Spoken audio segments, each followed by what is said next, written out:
Hello, everyone. My name is Marie Dorini. I'm the Administrative Director of the Columbia Institute for Ideas and Imagination in Paris at Reed Hall.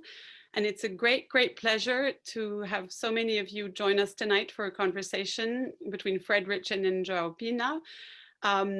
That's emerged from more and more collaboration that we are doing with the Arts Arena and Columbia Global Centers at Reed Hall. Although we're all in a virtual world now, this has come from many conversations with Marjorie Aaron-Sapphire over several months of how we can pair up her wonderful guests with our wonderful fellows. And we're very fortunate to have fellows in real life as of January, including João. And an obvious pairing were between Fred and João, who, as it turns out, know each other already rather well. And I will leave Marjorie do the formal presentations. And I'd like to thank everybody who helped organize this event, James, Samantha, Sinead, and everybody at Reed Hall. Thank you. Thank you, Marie. Good evening.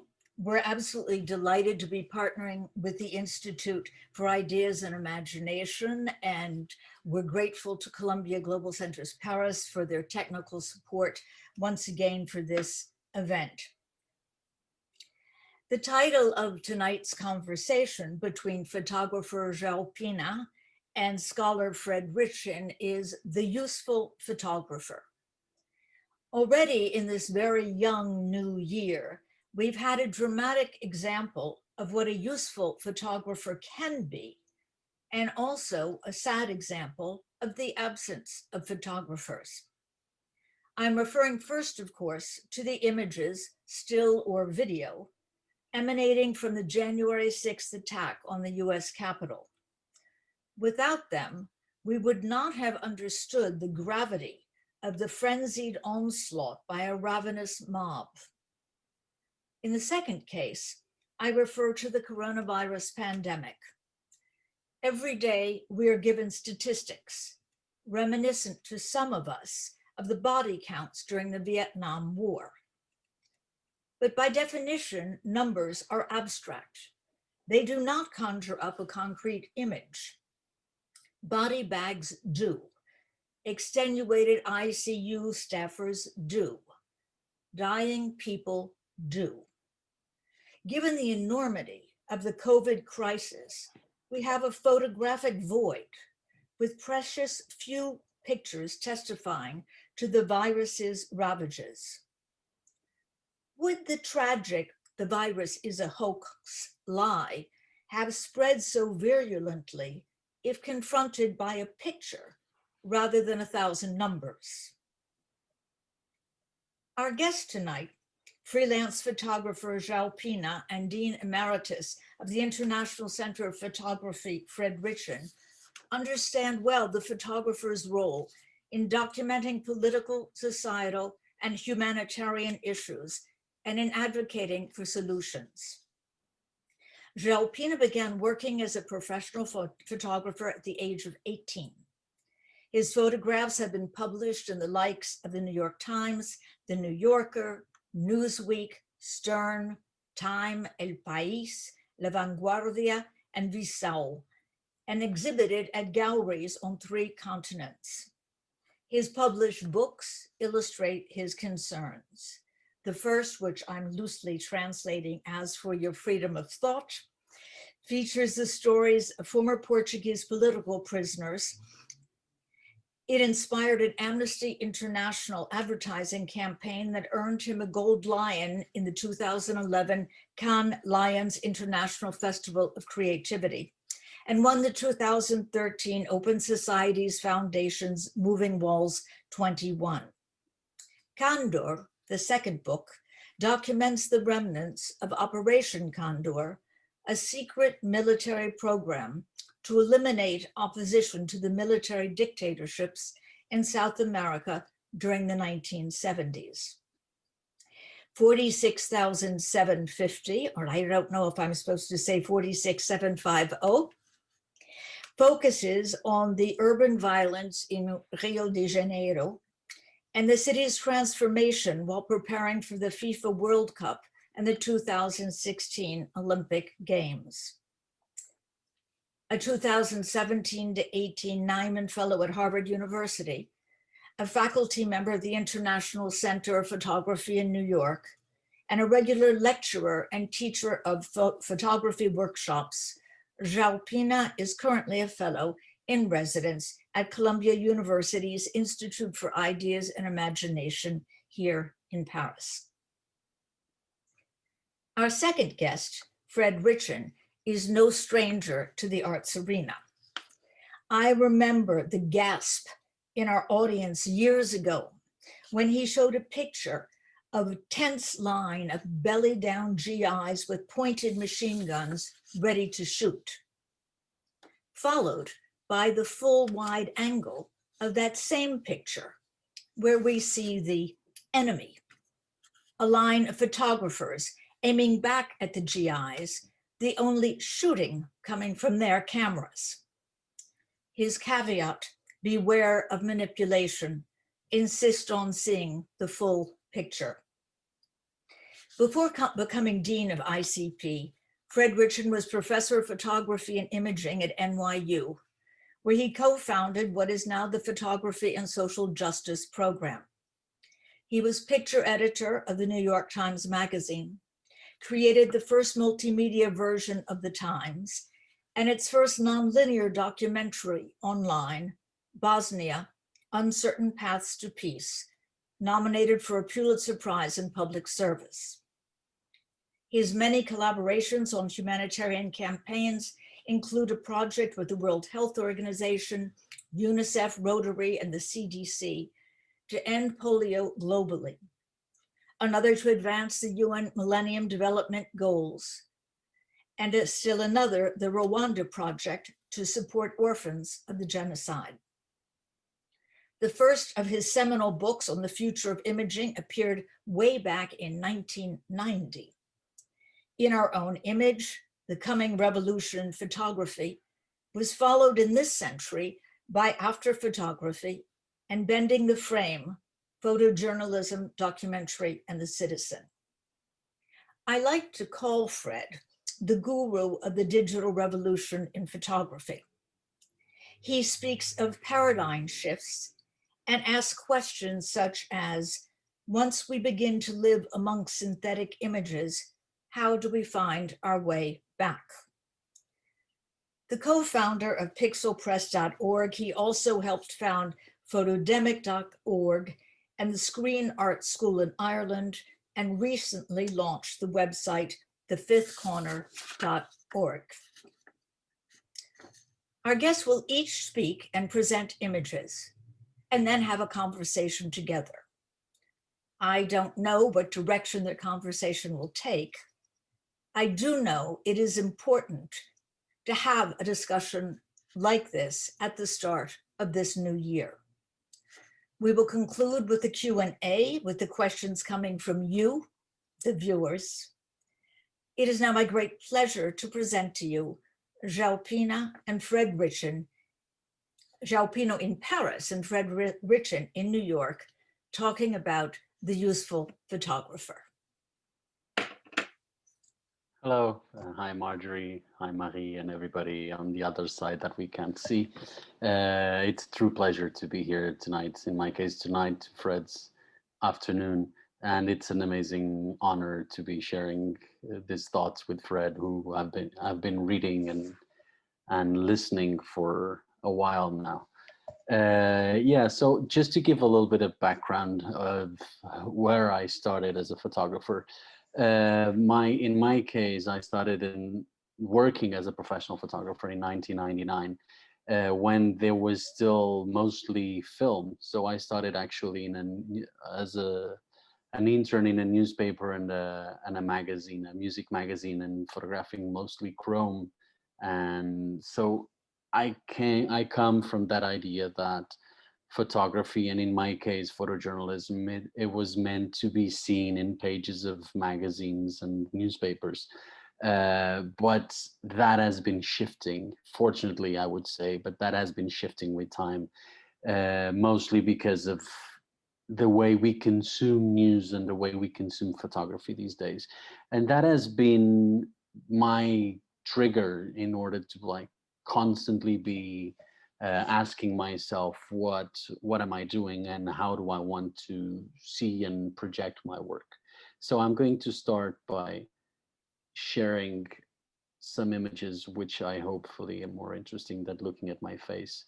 So I think everybody could see it. So basically, I started out as someone who wanted to be where the news was. I started out to report as a reporter, and I still consider myself to be a reporter, although the venues where I've used to show my work are now shrinking every day and by the day, in their budgets, in the number of pages that newspapers and magazines have. So that has forced me into having to reinvent myself and to keep thinking how the work that I do, how a professional photographer is still relevant, and how the work of a photographer is useful. This picture was taken exactly today, 10 years ago, and it was taken in Tahrir Square in Cairo, in Egypt, during the Arab Spring. And it was one of those moments where I felt I was the luckiest person on earth, that I was able to go there. I was able to see what's going on, to witness, to photograph, and to come back. And that sort of, from there, I went to Tunisia first, then went to Egypt, and then crossed to Libya to keep photographing this wave of revolutions that would hopefully bring democracy and prosperity to these countries. 10 years later, of course, the reality is very different, but it was very interesting to witness that. And that was my primary goal, was to be a witness of history. And today, more than ever, what I'm doing or how am I thinking about my work is not so much of how it will look on tomorrow's newspaper or next week's news magazine, but more of how it be looked like in 20, 30, 40 years from now, when we look at these events as historical events that has for some reason marked a moment in time and changed somehow realities. For sure, what we're living today, and how Marjorie has mentioned what happened in the U.S. Congress on January 6th, and the crisis that we've been living over the almost past year with the coronavirus, are certainly some of those events. Unfortunately, we have limited time, so I decided to stick to sort of like three ways that I'm working. The first one, as I would say, I would be going into news events, going to places where I was interested in what was going on, and report from that. Sorry, uh, this was out of place. So this brought me to many places around the world, but also to start focusing on areas or stories that I was particularly keen on speaking. So, for personal reasons, and the fact that I have been working on in and around the dictatorships and the historical memories of dictatorships for 20 years now, has brought me a lot to these places where history is always on the fringe of being a democracy, or like the case in North Africa and the Middle East with the Arab Spring. Uh, that for a moment, we thought that regimes that were dictatorial were going to turn into full democracies, and some of that happened, some of that didn't, and others, which in the case of Cuba have been dictatorial regimes for a very long time, have also fascinated me. I first went to Cuba in 1987 as a child with my parents, and I have been fascinated ever since by the island, by their resilience, by the regime, and also by the way that the US foreign policy has been affecting that regime and that 10 million people who live in the island for so long. So I've been always interested in those moments, and then in particular moments like the death of Fidel Castro in 2016, where I flew to the island in order to cover the funeral, which was sort of like a central part of what I've been working there for almost 20 years now, and with a non-stop project like others that I will show. But Cuba's awake of Fidel's death was something very interesting to me, not only historically speaking, but also visually for my own project. There's sort of like the middle page of my project on the Cuba's evolving changes over the past 20 years and hopefully for the next 20, and see how that plays off in terms of visuals and the fact that the country might change into a certain direction or not. We don't know, but I'm interested in that. I'm particularly interested in understanding those shifts. And I'm interested in that because I'm interested in history more than in pure journalism these days. I'm really interested in how things happened in my case, in my country, over 40 years ago, when we, as a dictatorship in Portugal, created a revolution that fortunately was peaceful and brought democracy. I've been working around that subject for a while, and that has brought me into other realities, and that has brought me into places that are often not as peaceful and not as safe as the environments that I grew up with. And this brings me to Rio, that Marjorie also mentioned. 46,750 is a project that I've worked on for 10 years. And that number, which is 46,000 people, are the number of people who were murdered in the 10 years that I was working in the city.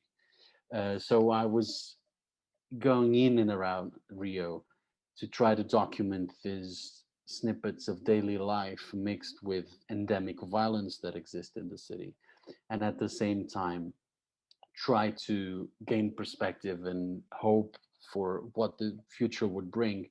And in the 10 years that I've worked there, which were from early 2007 to late 2016, there was a whole curve going up with Rio and Brazil being in an enormous economical boom, and the city was changing. But at the same time, the levels of violence and the levels of murder and really hard life for a lot of people haven't changed much throughout those years. Although people in the south side of the city, which is the more wealthy part, were very were feeling much safer and were very happy for that, and they could travel and they could consume more. People were living in the north side of the city, and the other regions, the more suburban areas of Rio, were really feeling this pressure of the economical pressure, the police pressure, corruption pressure, all of that playing in what's called the favelas or the slums of Rio. And the fact is that huge parts of territory were being controlled by gangs like this in this photograph, that control the lives of thousands and thousands of people. And I was interested in like understanding how was this possible. And I forgot to mention, I didn't forgot, but my true interest in photography is not the act of making a photograph per se, but more of the excuse that it provides me to, let's say, go to Rio, go to this area, go and speak to these people, with the excuse that I'm there reporting, that I'm there taking photographs. But what I'm really deeply interested in, it's not in taking a photograph, it's in getting to know these people, getting to understand them, or try to understand them and their lives. And I'm mentioning this because right now, the way I'm feeling we're living in a highly judgmental times, where everybody throughout social media is living on their own bubble and criticizing and critiquing everybody for many reasons, and most of them moral reasons based on our own biases. But it's very hard, it's very easy to say, oh, these guys are thugs and these guys are carrying rifles and putting terror in families and in whole parts of the city. Yes, it's true, but at the same time, these people are humans with families, with girlfriends, with kids. And how is it to grow up in those environments? How is it to be under that level of pressure? The guy in the center here, I took this photograph in the days of his birthday in 2008. He didn't make it to the next birthday because he was executed by the police a few months after this picture was taken. So those are the fringes that I'm interested, but I'm also interested in the other side. I'm also interested in going to the police and see how is it to be a policeman in Rio, for example, the city where the most policemen get killed. and the city where the police kills the most in the world. For you guys to have an idea, just to give you a perspective, the Rio metropolitan area has about 11 million people. The United States has 300 million people. There's 3 times more cops being killed in Rio de Janeiro alone than in the whole United States together. At the same time, there is by far the police in Rio kills the most people every year. About over 1,000 people every year registered the paperwork for executions, basically so-called arrested to resistant to arrest, which in basically it's executions made by the police. So for about 10 years, I tried to go in and out, and I'm extending a little bit too long on those photographs. But just to give you an idea that I go into the news places, but I also go into the places where there are no press, or there's very little press working deeply around certain subjects, and I like to go in. I like to try to understand where the issues are and try to go and photograph them in order to create a body of work that hopefully will be able to bridge. And that was to get to the point to explain how do I think that I can be useful as a photographer these days. I certainly cannot compete to anyone with a cell phone when a news event is happening, because everybody now can take an image of that news event. It's not the photojournalists that are called and they're the first ones there and they have exclusive photographs. No, everybody is making photographs and videos right now.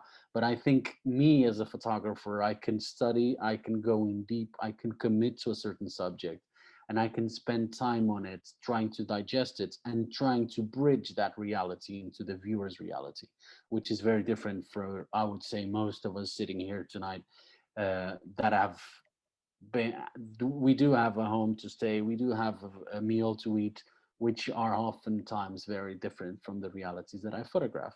So I try to be a bridge between those realities and the viewers of these images on these other sides of the world. That's one's.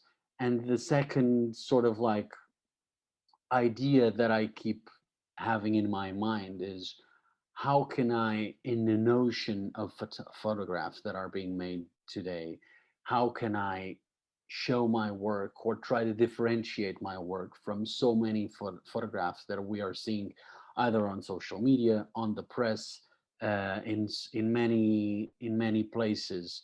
And in my case, the questions or the answers I have for those questions is that my images no longer need to be in one certain outlet. I don't need to publish this photograph in a newspaper and that's it. I can, that this image, this particular image can have different a lifespan that not only goes to the press, but can also go to a gallery, can also live inside of a museum, can also go into someone's house as a collector.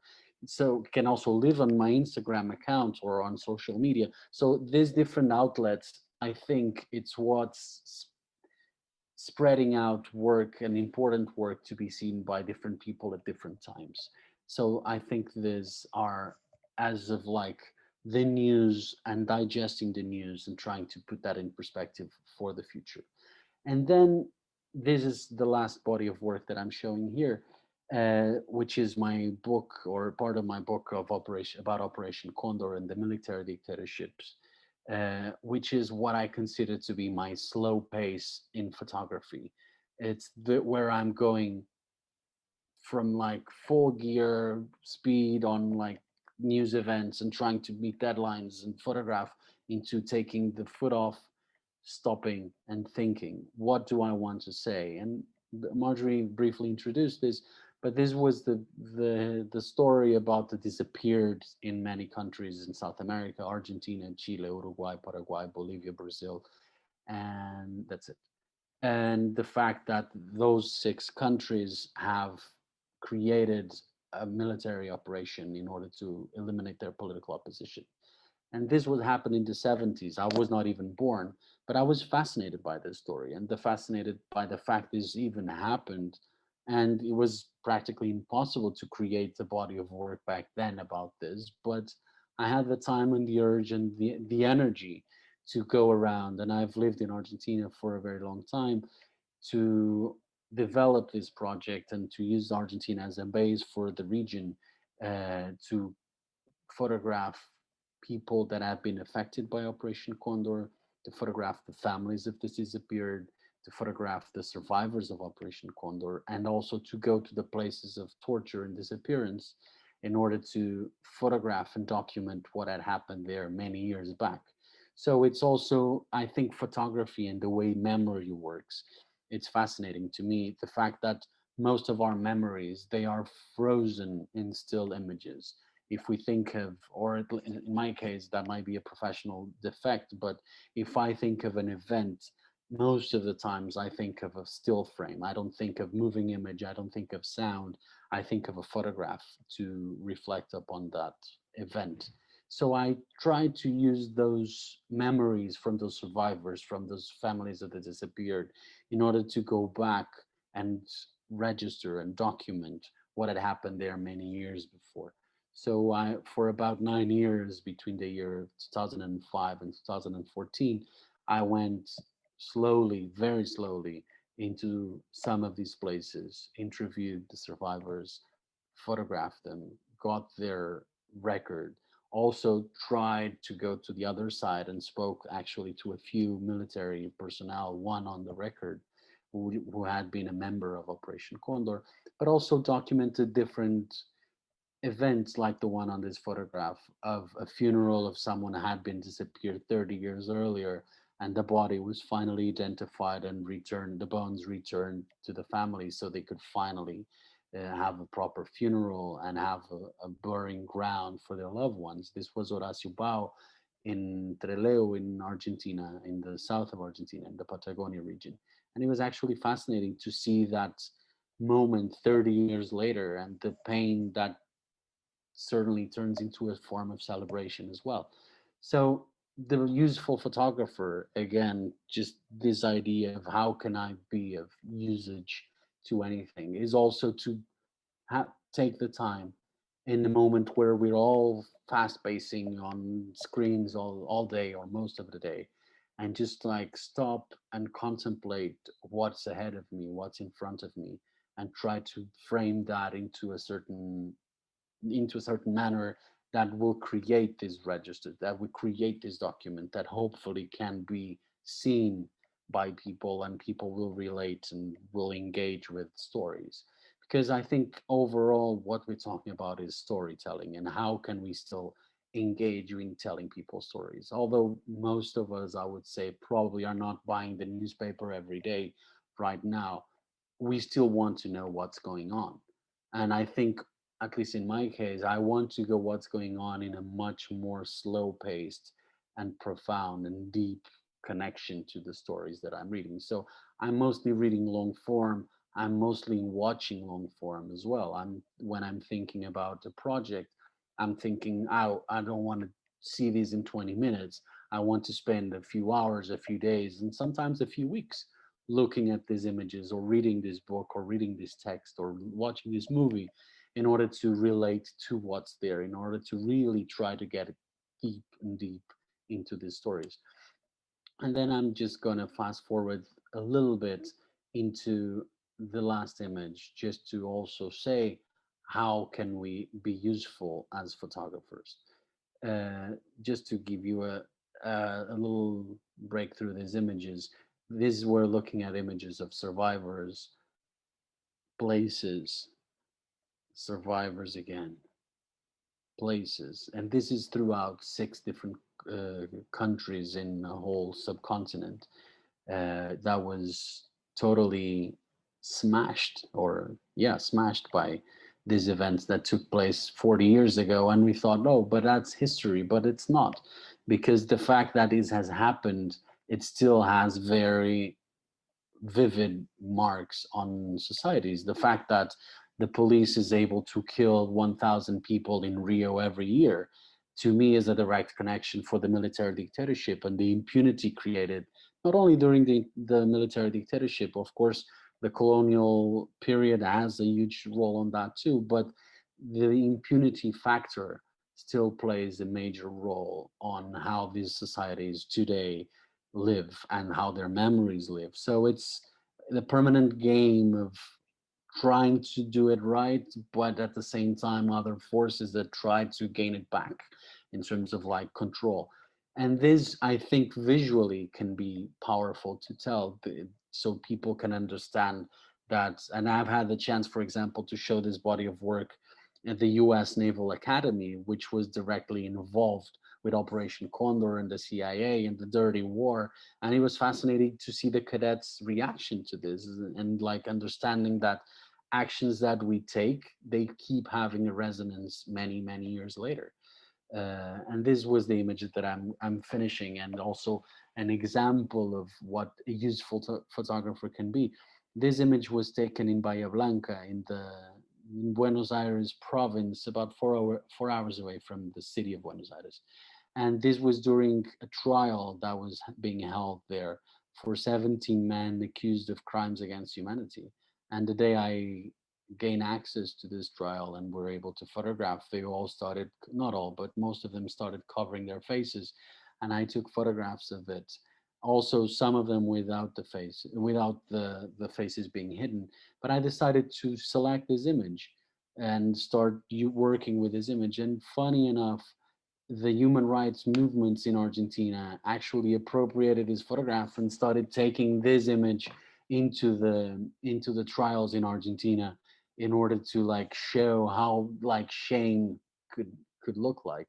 And it's very interesting, the whole polarization that's happening worldwide, but Argentina is no different in terms of like, oh, we were fighting a threat, a communist threat, and they obviously used excessive force to do that, and they practices crimes against humanity, including kidnapping children.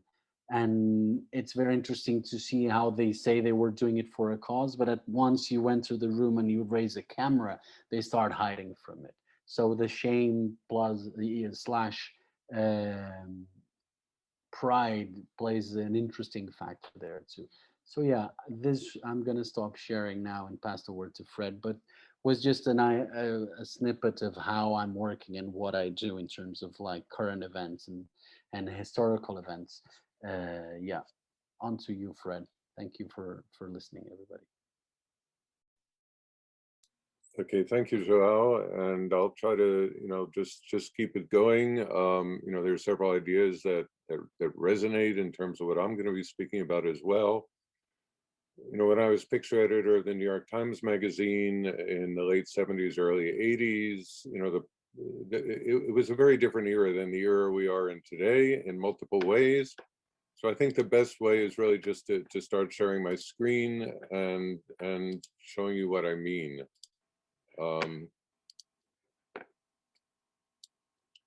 So this is the 2021 edition of the Useful Photographer, meaning that, it's time specific. It's also culturally specific. One could be useful, as João was pointing out, in different countries in different ways. It's not the same global media sense that one might assume it is. It's certain images are iconic and powerful in certain countries and not in other countries. So this is, kind of where we're coming from, what Marjorie alluded to, the Vietnam War, which was considered the apex of photography in terms of deconstructing a conflict, in terms of being sardonic, in terms of being critical, in terms of not just accepting what one is told. But in those days, we had a front page. We had front page of newspapers, magazines, and as a front page, it managed to focus society. Whether one agreed or disagreed with policies, there were certain basic facts that were shared and basic images that became iconic and were shared. And this was very, very different than flipping an image on Instagram. For example, a girl being napalmed on the bottom right on Instagram, where you look at it for a second or a half a second and flip it away, it becomes obscene. It loses a kind of sacred presence to it. Earlier we had this idea that we would read different newspapers, but have similar sense of what's going on. We could share the facts. We were not fact challenged in the same way that we are today. And, you know, if you take climate change, the environment, this is 1968, the photograph Earthrise by an astronaut. And this is 16 months later, Earth Day began every April. It was on postage stamps. It became iconic for the, you know, the fragility of the earth, what we have to do to help protect it. And nowadays, there are very, very few iconic images. In part, it's social media, it's very lateral, horizontal. The iconic implies a hierarchy. It's coming from above, you know, like in the Catholic Church or in the older idea of news media. You know, now we have the occasional iconic image.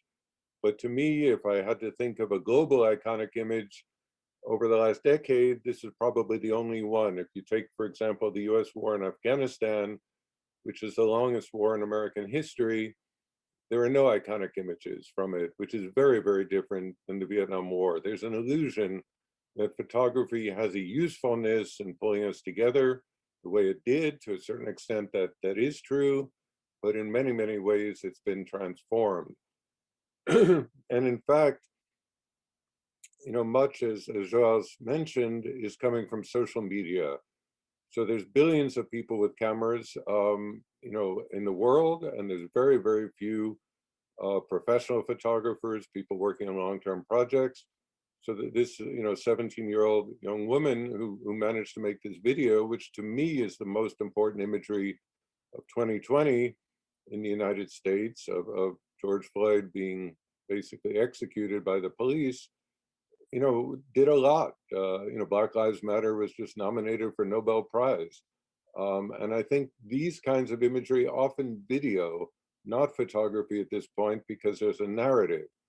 The video gives you a sense of a beginning, middle, and end, and the photograph is a fragment, and it's decontextualized often. So we don't know where it's coming from, what it's about. And so often now online it's the videos that work. But there's other things going on that I think we have to pay attention to.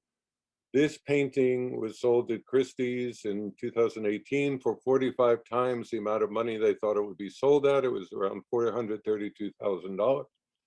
But this was not made by a painter. This was made by an algorithm from a group called Obvious. And Christie's expected it would sell between $7,000 and $10,000, and it sold at 43 times its estimate. When I was in Russia recently, they were about to show this painting at the Hermitage in St. Petersburg. So there's a sense that in the arts, in music, in painting, in many of the arts, as well as, you know, many, many other functions, that the algorithms now are more and more important, you know, which raises the question of what does a human being do with all this? The great vast majority of photographs taken today are being made by machines for other machines, you know, license plates detectors. The code becomes important, not the image, facial surveillance, and so on. The photographers are a small fraction of the imagery being made. So for example, this is, you know, just one site in Argentina where you get almost 3 million free artificially intelligence generated photos. Photo is the wrong word. It's not a photograph. These are synthetic images. And you could go in, you could ask for a natural left-facing young person. You could ask for a beautified left-facing young person. You could ask for a beautified left-facing young Black person. You could ask for a beautified infant, joyful person, whatever you want. And they're being advertised so that companies can look diverse. You put these synthetic imagery in, you put in some people from diverse backgrounds, supposedly, who don't exist, and you look diverse. They're being used by universities, they're being used at art schools, they're being used for human relations resources. So now we're gonna have an enormous influx, both in video, they're called deep fakes, in synthetic imagery, of presidents declaring war, of actresses put against, without their knowledge, in pornographic movies. with our third grade teacher being put in a pornographic movie. There's a free-for-all that's been emerging, and in which people like Joao's imagery are going to have to compete. So what we look for then is kind of, what I do is to look for impactful work, not just beautiful work, strong work, great work, the work that wins prizes, but the work that changes the world for the better. That's what I'm always trying to figure out. Much of photography is reactive. You wait for the apocalypse and you photograph it. There's very little photography that is proactive. There's thousands of books, or at least hundreds of books of war photography, and there's almost no books of peace photography. We're not so good at trying to prevent or diminish the apocalypse, but we're very good at imaging when it happens. This is an exception. The work by Gideon Mendel, he's originally from South Africa, lives in London.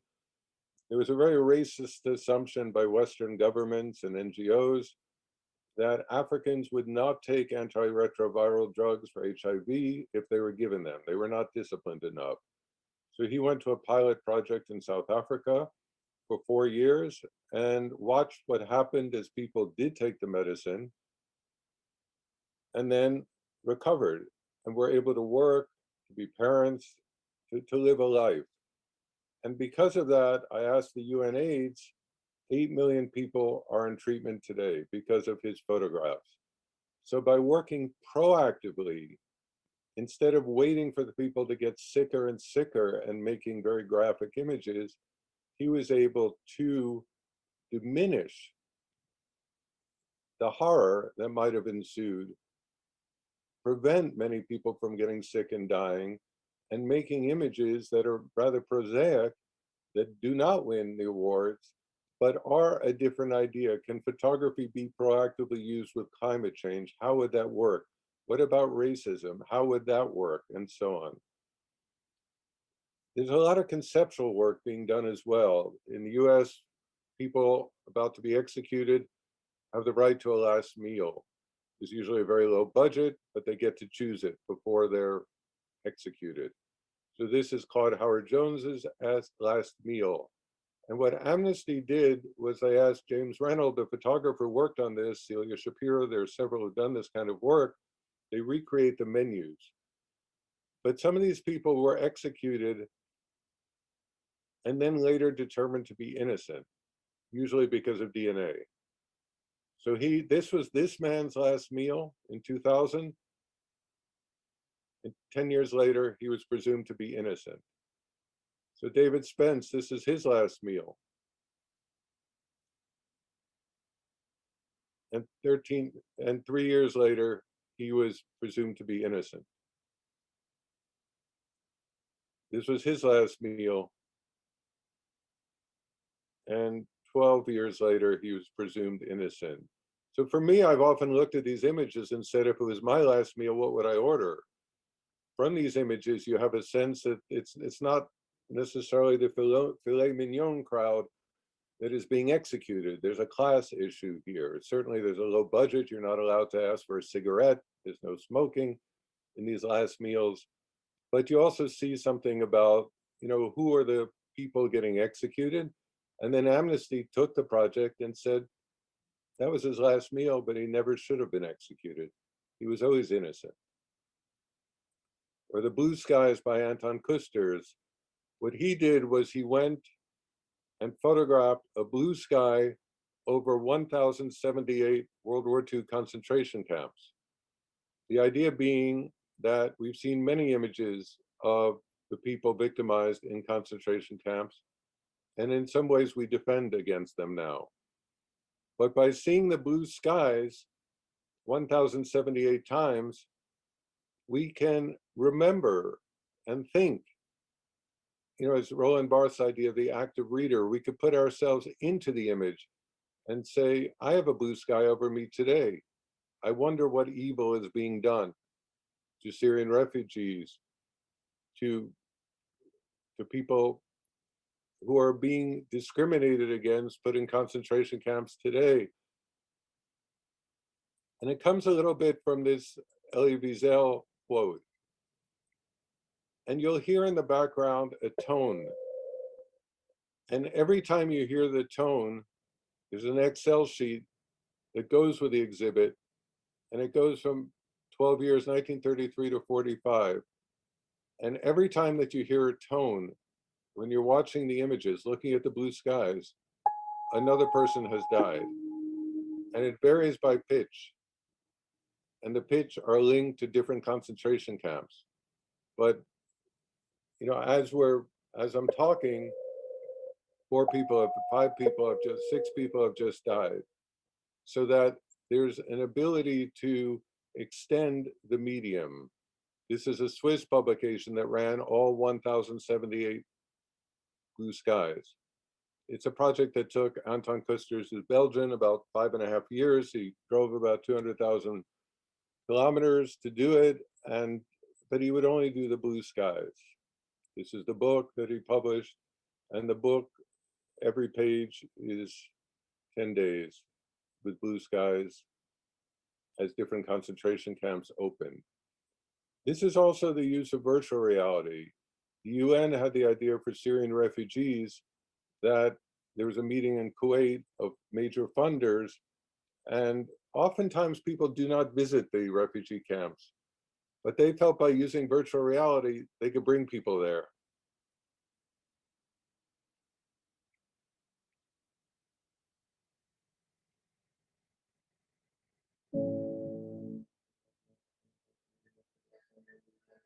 We walked for days crossing the desert into Jordan. The week we left, my kite got stuck in a tree in our yard. I wonder if it is still there. I want it back.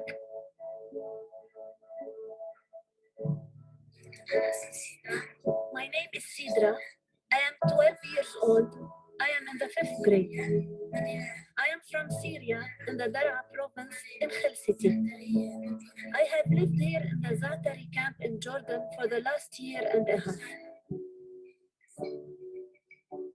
I have a big family, 3 brothers. One is a baby. He cries a lot. I asked my father if I cried when I was a baby, and he says I did not. I think I was a stronger baby than my brother. And the argument here is that the expectation was at the conference they would raise $2.2 billion for Syrian refugees, and instead they raised $3.8 billion. So it's $1.6 billion that it is at least partially attributed to the virtual reality, because the feeling was that it's a kind of an empathy, there's a kind of control, you're not looking at it, you're much more within it. So people in the field I'm in, you know, I just did something at the Sundance Film Festival. We used augmented reality, virtual reality, photography, statistics, maps, aerial imagery. It was about Still Here, is about women of color in the US who were getting out of prisons.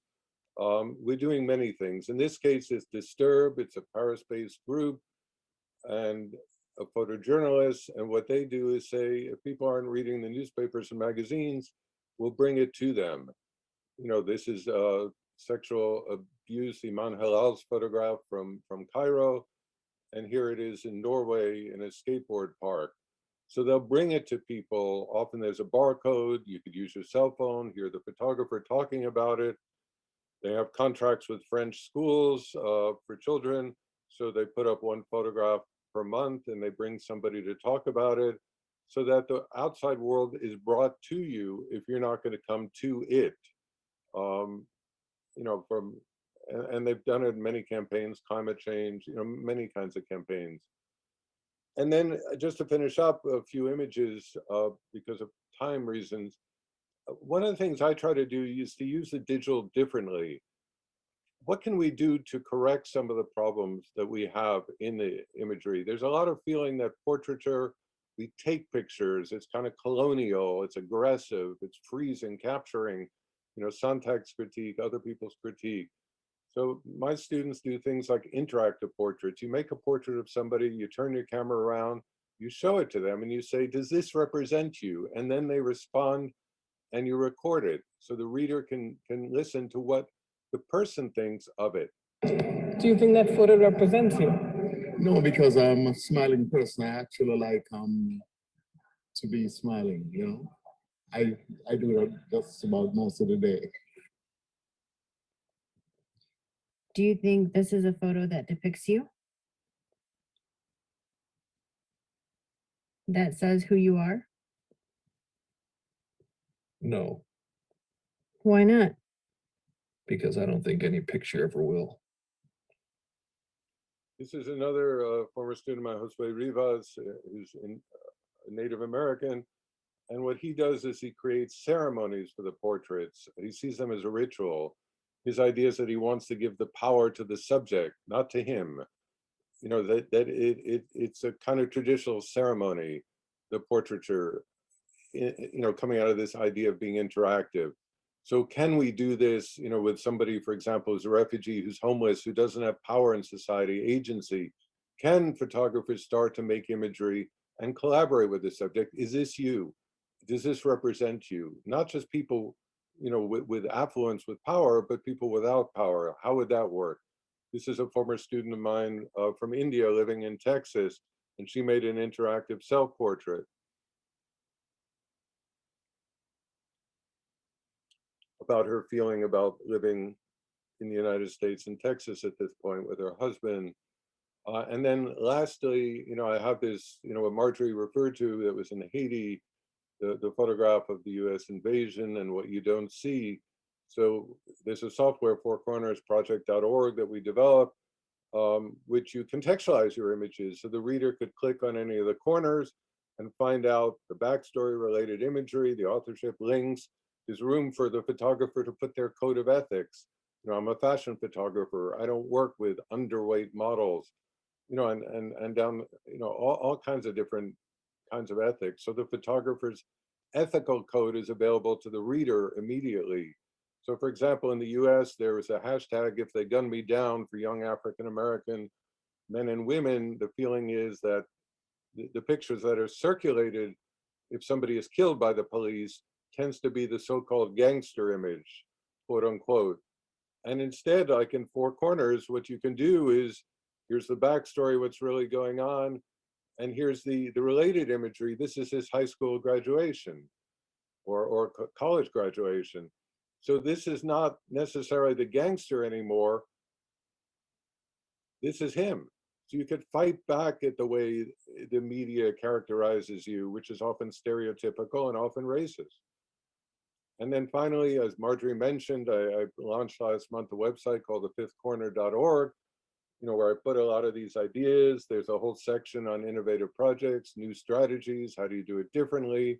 You know, there are many, many more than we have time to talk about now. And I just wanted to end with this quote from the New York Times the other day. If President Biden wants to bring extremists and conspiracy theorists back to reality, he can start by making that reality worth coming back to. And so to me, this is a challenge to media. Instead of concentrating on the horrors, the apocalypse, the abnormalities, but also the sense of what works. You know, what do we have to live for? What is good? You know, how do we solve the things? How can we be proactive instead of reactive? How could we rethink things? Because in fact, I think many countries, you know, including the United States right now, have a real problem with reality. We no longer agree on what is real. And as a democracy, as a society, it is impossible to move forward. So thank you very much. I will stop sharing. So João, we're supposed to talk to each other. Yes, which I'll very gladly do. There's actually something that you've mentioned, and that's something that I have had in my mind for a while. It's this idea of impact, right? That we must or we ought to create impact with our work. But we oftentimes focus on what is the global impact, and you just showed us some really incredible examples. I knew most of them before, but I think we sort of forgot the essence of photographer or the photographer in the very anthropological way, which is like to connect with our own realities, the realities that we were most times born, lived, and died with. I'm thinking, for example, of the like small studio photographer in like the small village in the interior of the US that would photograph from like the baby to that baby becoming an adult, getting married, and eventually even to his or her own funeral. And that would certainly create memories for a whole village or for a whole city. And that's pretty much gone as we know it. What do you think we could think of in order to like regain some of that? A friend of mine who's an amazing photo editor in Portugal, Luís Vasconcelos, he, out of his own will, basically dived into an archive of a local, from a village, a small city of, I would say, 10 to 15,000 people. And he had photographed like 3 generations. The photographer passed away and the family didn't know what to do with the archives. So Louise went in and literally spent, I think, over a year looking and editing everything into a book. And it was like this really amazing album of images from this city that a guy that I have never heard of. And he was a fantastic photographer. And now we have some of those examples, but always in a global scale. What I'm thinking is, how can we sort of like draw a plan to save those archives and save those amazing bodies of work that are all there laying and dying, most of them? No, I think that the other side of the coin is, how do we make imagery also from the outside that adds to, let's say, collective memory, what you're talking about with those archives? You know, John Berger has the idea that how do we avoid spectacle is that the photographer photographs for the community itself that he or she is photographing, in other words, for their family album. He doesn't photograph for the outside world. The outside world could look at it, but instead of trying to make the images, you know, which is often a spectacle for the outside world, the exotic, you know, The stereotypical version of. Well, it's the outside world stereotype of it. How do you photograph for the insiders? And so then that conjoins with what you're talking about, which is also, how do you hybridize media? So to me, the best possible case is the insider working with the outsider. So how do you take one of those albums that you're talking about by the small town person, wherever, and then how do you combine that with the outsider? And with digital, it's very easy to do that. You can have two narratives. You can roll over one picture and see the other picture. You know, João, you go to a small town in wherever, in Texas, and then you roll over your picture online, and underneath it is a picture by the local photographer made 10 years before in the same place, or 20 years before, 50 years before, whatever it would be. You know, because we tend to ghettoize, we tend to say, that's an amateur, you're a professional, you know, but we don't conjoin the two. We don't use social media for creating billions and billions of images a day. We don't even know what's there and what's useful. Like what I do with students is I have them curate social media from their own countries or cities to tell us what's going on. And I often learn more that way than I do in any newspaper or magazine, because you know, they show stuff that they know is important, but the outside person doesn't know it's important. You know, just one example is I had a student from China, and he picked a picture of middle-aged people holding hands in the middle of the street in the middle of the day. And I said, what's that about? And he said, they're stopping traffic. I said, why?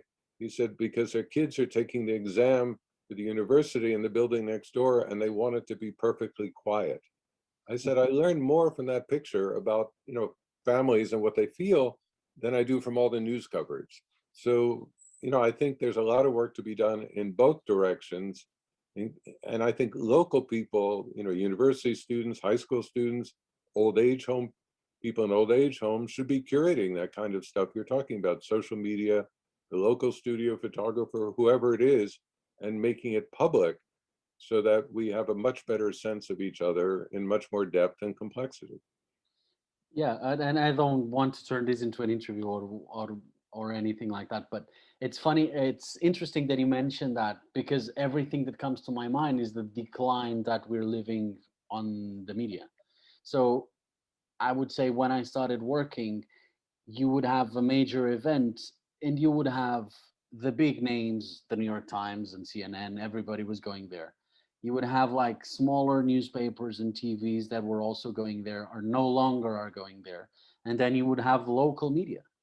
And I think a major problem is also that because of this ongoing struggle, local media has mostly disappeared. The mid-sized media is really struggling to survive, so no one can send anyone. I know of newspapers in Portugal that they can send someone 30 kilometers away because they can't afford to pay for transportation. So the fact that the ways we are reporting, professionally speaking, as you mentioned, have been completely changed.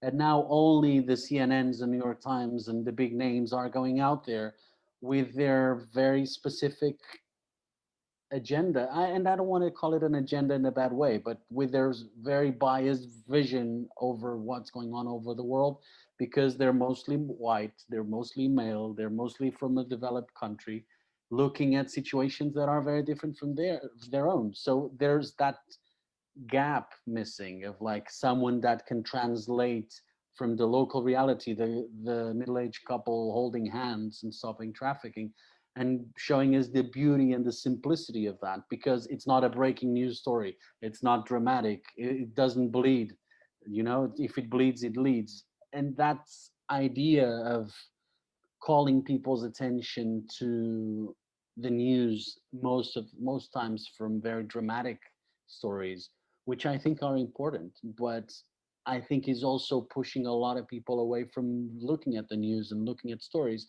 because we don't want to be submerged in like misery every day, right? So how do we find a balance on that? How do we bring that back into like the local translating into the global? I think those are issues that are always in my mind, and especially in a project that I'm working on right now, that develops in Cape Verde, but goes back to the last 80 years and the history of colonialism and fascism, and now democracy and visual memory. Let's put it like this. So yeah, it's something that it's been in my mind. Like, what can I say here that hasn't been told? But at the same time, I don't want necessarily to be doing something that's going to have a global impact, like what Gideon did, which was amazing.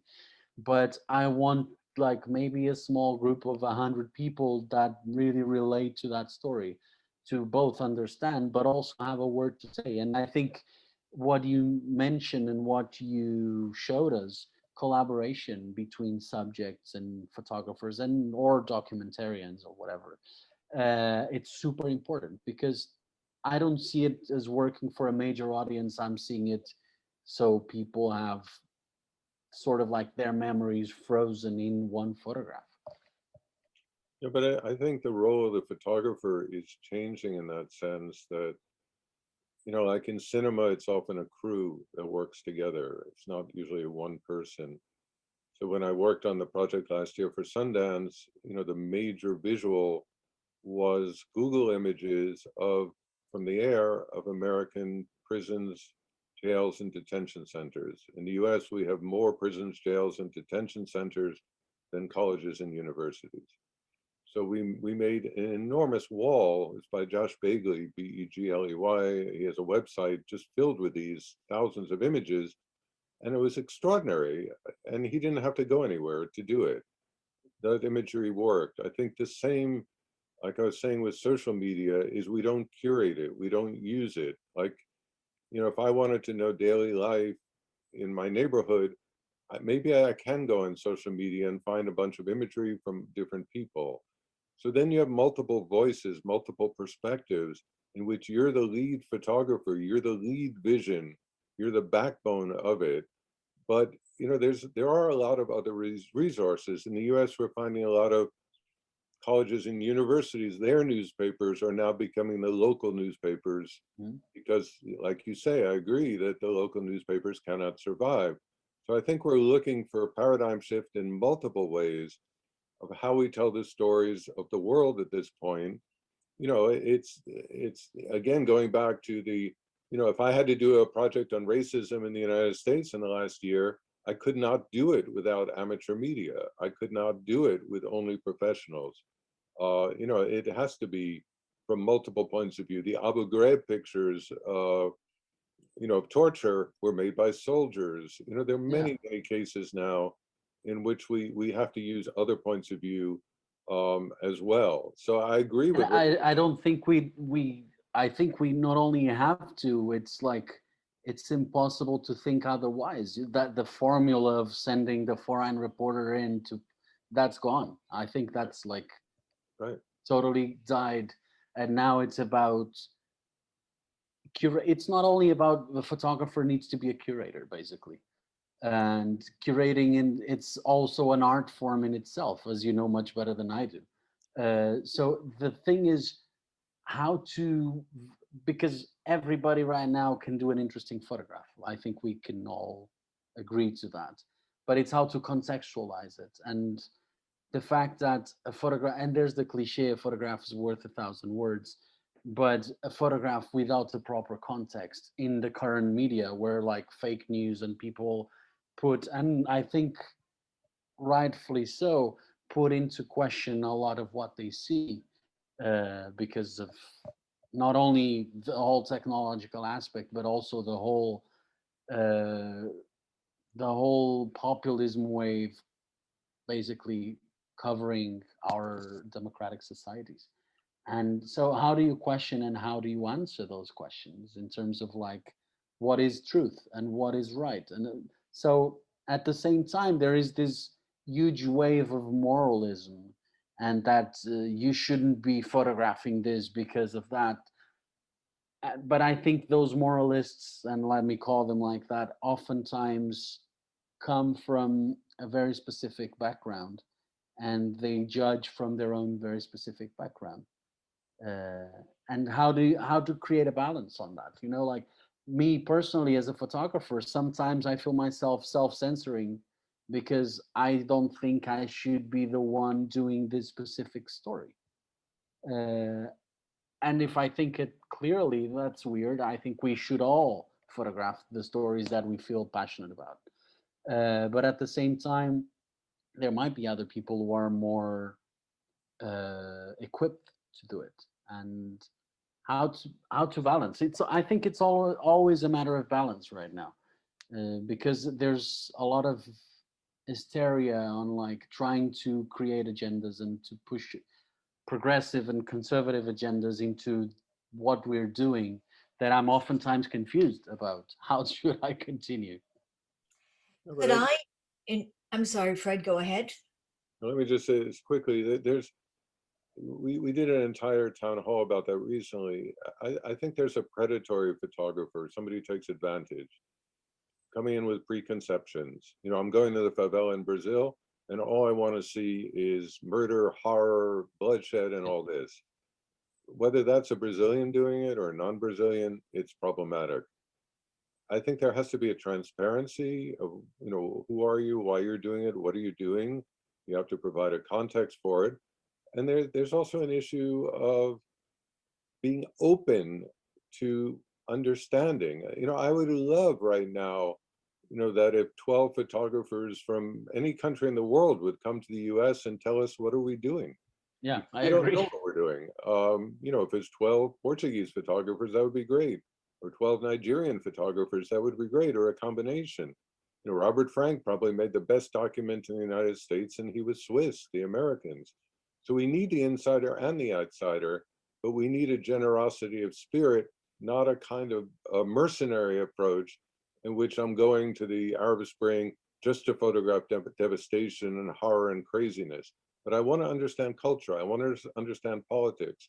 I want to, you know, I often point to a photograph made, we did a project on Iraqi civilians making their own pictures.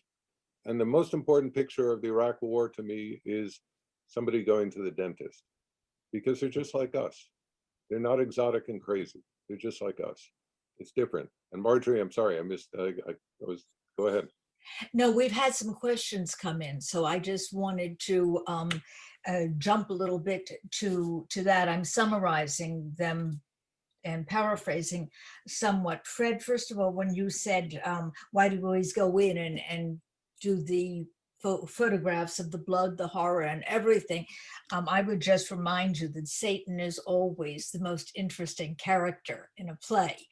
I think that there's a real tendency for that, whether it's in real life or whether it's in fiction. But you had mentioned the question of artificial intelligence and synthetic images. And going back to the question that I sort of rhetorically asked in my introduction about what if we had had pictures that really showed the suffering of COVID-19, could that have done something to counter the lie about its being a hoax? And they just told, okay, just to put on my video, could that counter the idea of its being a hoax? And my answer would have been, those people probably would have said it was photoshopped. So what do you do, talking about your reality question, what do you do when you have the synthetic images, when they can be so manipulated? How do you use photography to document? This is also for you, João, because you're talking about being a historical photographer and documenting quote unquote reality. How can you do that today without, again, Fred, going back to your reference of without having a front page, without having essentially a curator, an editor, or an authority? No, there's multiple answers to it. You know, one thing that I think photographers have to do more and more is contextualize. If you just put a picture online, it gets recontextualized, decontextualized, and can mean almost anything for different people. So that's one of the issues. The code of ethics, you could click and go to the photographer's homepage, like in João's case, and see the many projects he's done and have a sense where he's coming from. Can I believe this guy? I did a project in Iraq with a photographer, and you know, he reported every Friday from one group of Marines, and this group of parents of Marines, family of Marines, checked us out to see our politics. They knew they didn't agree, but they figured we were trustworthy because they wanted to know about their children. They, you know, it was a process. And I think one of the paradoxes in the globalized media is it works much better locally than it does any other way at this point. There's more trust. If you show pictures of, these are your cousins, you know whether they are or aren't. This is your town, you know whether it is or isn't. You show the other side of the world, it's more difficult to know. So I think that there's, you know, a lot of work to be done, you know, locally, you know, to build up a sense of what's real and not real as well. The argument about showing death and dying in hospitals and so on, we saw so many images of exhausted health workers, and you know, and there's so many people to talk to. Sometimes, you know, to see more and more death and dying, people also shut off from it too, like the concentration camps. You stop looking. So, you know, when I was picturing the New York Times, there's a certain amount I wouldn't publish because you don't want to just create the shock. You know, the poids des mots, the shock des photos, the very much the weight of the words, the shock of the photos. You do not want to do that. So there are many ways of thinking about this. And it's not just a problem of photography, it's a problem of media in general, you know, Facebook and so on and so forth. Like, you know, the bubbles that we were talking about before, that we all inhabit at this point. We only want to know, you know, that's why the first book I wrote about this in 1990 was called In Our Own Image, The Coming Revolution of Photography. We want to create the world in our own image. We don't want to know anything else. And that's problematic. You know, that's a long answer to a short question, but this may. João, I have some questions for you that have come in. One is, how do you photograph people who deny reality in a compassionate way? Oh, we can And, have a and a whole. second, just to tie on to that, what equipment do you use to shoot? Okay. The equipment, I don't usually spend much time speaking about equipment because I don't pay too much attention to the gear that I use. I use everything that clicks basically. So unfortunately I'm not able to photograph well with my cell phone. If I would definitely use it. But I usually use cameras, anything from 35mm digital cameras to 8x10 film cameras. So it's a range of things. It depends on how I want to approach, how do I want to have the optical quality of things, and at the same time, how much gear do I want to carry when I'm doing a story. So it really varies on that. How do I photograph someone who denies reality in what was the a compassionate way, right? uh, that's a very complex question, but something tells me that we don't always have to be compassionate, and we don't always have to be quote unquote good Christians when we're photographing. If we're photographing someone that I don't feel compassion about, I don't see a reason why that photograph should bring compassion.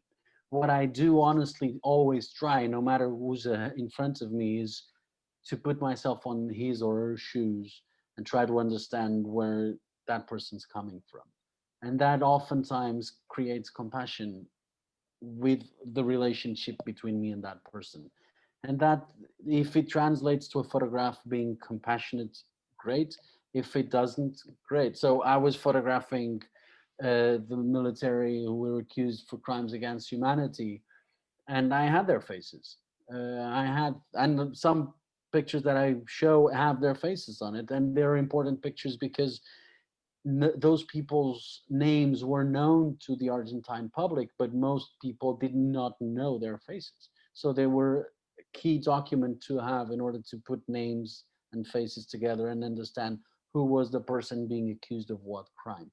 But at the same time, that image sort of became iconic because they're hiding their faces. And at the same time, to me, it's also important that I somehow protect their privacy, although I don't feel obliged to it. And but I think there's an interesting game there of like, I'm not, if that person's child or grandchild sees him, he will probably recognize him, but his neighbor won't. And so I think there's a matter of respect that we must seek, but at the same time, at sometimes we need to call things by their names. And people being accused and convicted by crimes against humanity, I don't necessarily have to be compassionate about that. The reality, I think it's, or people that question reality. And let's take an example, global warming, for example. I try, and this goes with life, I would say, I'm trying to spend less time with people that I'm not deeply caring about, and not waste my energy on those stories, and rather focus on stories that I'm completely committed and involved emotionally with. So yes, I would like to be doing 15 or 20 stories a year like I used to 15 years ago. Right now, I'm probably doing 3 or 4, but I would rather, and that's also to add to a little bit to what Fred was saying.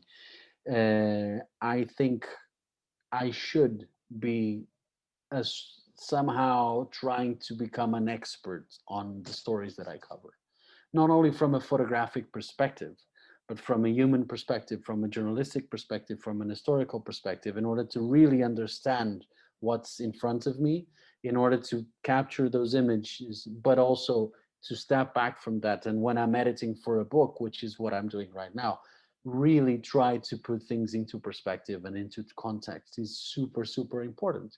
Because as we are producing billions of images every year, the one photograph that I want people to spend more than 3 seconds on Instagram looking at it, if I want to do it, I need to create a context for it. And the context is not only text, is maybe when I'm doing a show, create a scenario to put people on it in order to create an environment, a specific environment that will trigger them something, some memories.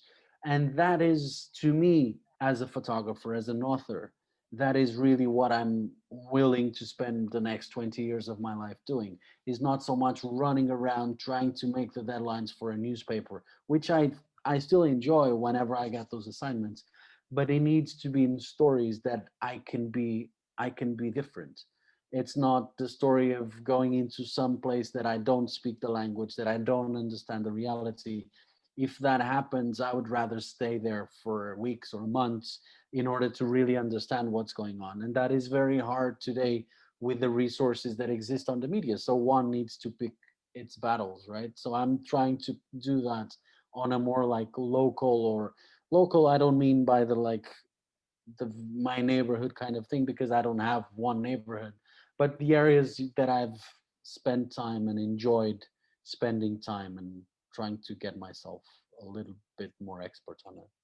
I think we have time for two more questions. One is very local, very specific. Does the name, excuse me, Vivian Mayer mean anything to either one of you? Yeah. The question is, Yeah, what yes. about Vivian Mayer, the nanny in Chicago, and her very private photos of the city around her? No, I mean, it's great. There's many people who've done that. There's many, you know, Artigue was an amateur photographer. There are many people who work that way. And now with, you know, as Joe was talking and I was talking, with cell phones, there's more and more people working that way all over the world, all the time. You know, I mean, one of the great things to do in the next 10, 15 years, if you're getting a PhD, is do the social media archives. What is there? Because we have no idea what's there. That's precisely what I was going to say, is like what really stresses me about the social media right now is like, where are those images being kept? Who's cataloging them? How do we going to look at these photographs in 50 years from now, like we are now looking at images from the Vietnam War, for example? We know they're there. We know they're at the Library of Congress. They're at the International Center of Photography. They're in certain institutions. The current archives, they die whenever this cell phone dies, you know, like most people don't even back them up. So just vanish. So it's really a challenge in the next 10 to 15, I would say even more than that, like how to compile those images and create something out of that in terms of archive. No, because Marjorie, to answer your earlier introduction about the COVID virus, if somebody curated imagery from social media of people sick and dying of COVID, there's going to be a lot of imagery out there. It's just that we're not seeing it. It's not being curated. And I think professional organizations are way behind the times, you know, like in the world of photography, for example, or journalism, and not giving sufficient credit to all that kind of work that's being done worldwide at this point. So it's, you know, like everything else, it takes a long time for us to understand how much things have changed. You know, in 10, 20 years, we're going to make a great discovery of what 2020 was like in social media, but it's going to take a while. The final question that I have, which is extremely general and could maybe sum up this entire conversation, is that, Fred, I would say that you, in talking about the impact of photography, are talking about being an activist photographer, excuse me, something that's going to lead to action and that is immediate. It seems to me that João has emphasized being a historical photographer, which is dealing with memory more than action and documentation rather than immediate impact. How do these two perspectives influence the photo that each of you would take? I realize you're not a photographer, Fred. No, it's complicated. You see, if you talk about the medium, but not the world, it kind of disconnects. So a lot of my thinking about how imagery can be used today in the context of where the world is what kind of impact can it have? How can it push things forward? Where will it move us? So those imagery 20, 30, 40 years from now will be seen differently than we see them. You know, all photographs are historical. If I make an image it's already the history, because by the time you see it, it's the past. It's always the past. So it's always history. But how can it be effective and useful now? Yes, I don't know if I'd call it, when I worked at the New York Times, was I an activist? No, I was a journalist, but I was still concerned with trying to interpret contemporary events in a useful way. So we don't just repeat, the spectacle, the sensational, the stereotype and so on, but we get somewhere else. And I think, that's what we're looking at now. And, the historical is, we've talked a lot about archives and how all this filters into archives and will be useful perhaps at some day in some way. But, a lot of that is also going to involve good contextualization, because they get reinterpreted so many different ways too. I mean, I was teaching yesterday and I was looking at an iconic image from Egypt that nobody, I've never seen before, an iconic image from Tunisia I've never seen before. How do they contextualize within their own cultures? What do they mean in those cultures? We have a lot of work to do in terms of, putting that all together. So to me, they meld together the historical, the present, and the future. I don't see them as that distinct. But go ahead, João. Yeah, I totally agree with Fred, Marjorie. I would not separate memory from action. I think a lot of our action today is not only driven by current events, but also from what we've learned from the past, hopefully. So that's why I think in 2020 and 21, we are also in alert because of certain movements that are rising around the globe. And that is creating like memories from the past, and those light bulbs blinking again. It's like, oh, wait, we've heard this in 1933. And I think that derives from memory.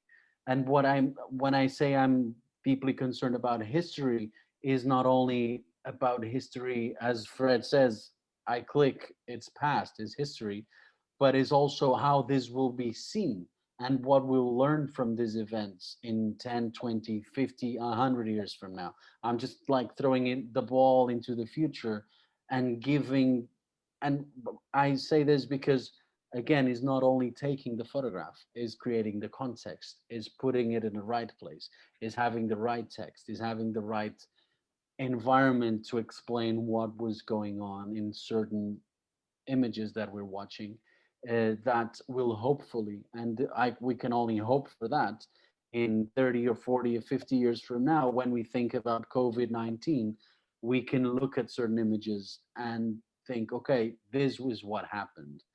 What mistakes were made back then, and how can we avoid them now? And I think this can be said for World War I, or the Vietnam War, or even last traumatic and dramatic events. But that's only to speak of those major and global issues that we've been talking about here. But we can say, how can we preserve traditions, like bread making the natural way? You can create a visual document of that, and hopefully people will use it whenever corn is only made out of Monsanto seeds and the old seeds are gone. I don't know, I'm just making it up here, but I think there's a lot of ways to create action from, or reaction from action, but also there's a lot of ways to create action from memories. I want to thank both of you. This is a really, really interesting and important conversation. And I'm sorry that we're not doing a series. This sounds like the beginning of something rather than just one episode. On behalf of the arts arena, I'm delighted that we were able to bring together Colombia's Institute for Ideas and Imagination with João Pina, with an arts arena regular, I think I can say, Fred Ritchin, and I thank both of you. I thank Marie, the Institute, also Columbia Global Centers, Michel for his technical help, James and Sam, who have done everything to make this happen. And I sincerely hope that we can do this again and continue. A pleasure. And thank you, Marjorie. And thanks to everybody for organizing. Thanks for, And Thank for coming. thanks to all of you who joined us viewing from your homes. And next year in person with a live audience.